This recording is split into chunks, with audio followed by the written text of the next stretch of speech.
Hi, Josh Keegan here. I'm talking once again to Keith Tonkin, from the Managing Director from Aviation Projects. This episode of Aviation Corner is all about experimental aircraft. So there are a number of different companies that have been in contact with me in the past and still getting in contact with me about bringing their experimental aircraft into this country. Now, I can see why they would like to do that, simply because the majority of Australia we have our population centres on both the east and the west coast, and the middle looks largely unpopulated. How do I go about doing this?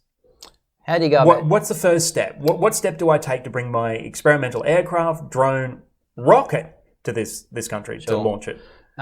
First thing would be to contact the regulator, which is the Civil Aviation Safety Authority. Yep. And they will provide some guidance. Yep. And you would need to make sure that you were able to demonstrate how you fit into our regulatory framework, so that CASR can give you the approvals you need to conduct the activity, whether that's initial trial and test or verification of capability. Okay, cool. So is there any part of the regulation that actually allows for experimental aircraft or drones or rockets? Is there any part that actually specifically refers to it, or is it just a general broad stroke thing that's available in regulation? Sure. I guess the regulation applies to the type of operation you're talking about. And if it's unmanned, then we've got regulations part 101, which talks about unmanned aircraft and rockets. Yep. and model aircraft actually as well.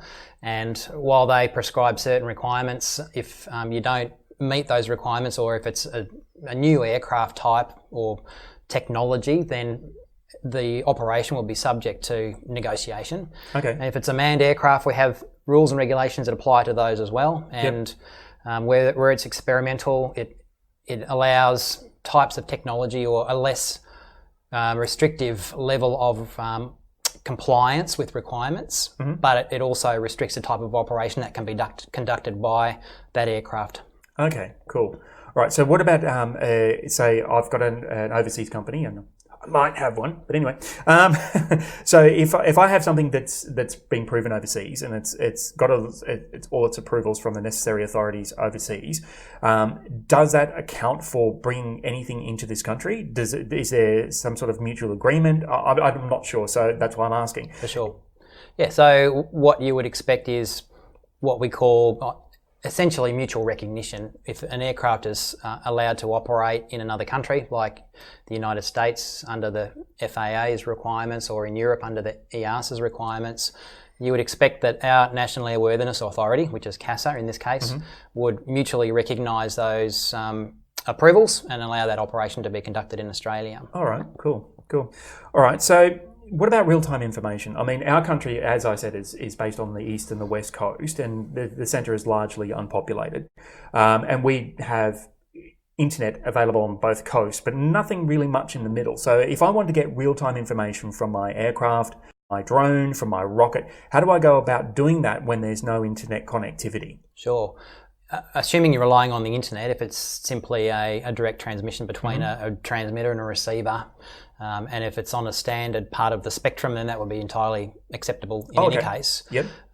But if you were limited by range or obstructions, then you would need to provide your own means of communication, either through satellite or ground station. And if you wanted to operate on a certain part of the spectrum, you would need to get approval to do that through what's called that Communications and Media Authority. Australian Communications and Media Authority, I think. Yeah, ACMA? Yes. All right, cool. Sorry, TLAs do my head in. So what about if I have an overseas company and I'm planning to bring my aircraft to Australia to experiment?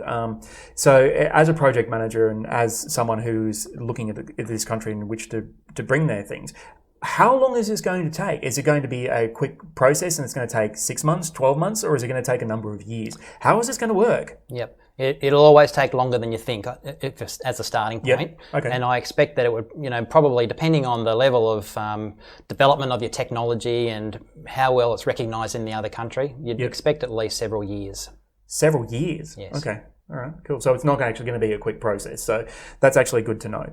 All right. Well, thank you very much for your time there, Keith. It's been great catching up with you again. What I'll do is I'll put all the links in the comments below for any parts of the regulation. So CASR regulation, including the experimental aircraft, that'll all be listed in the links below. Plus, I'll also put in the links for Aviation Projects as well, because thanks again very much for helping me out. And remember, guys, stay caffeinated.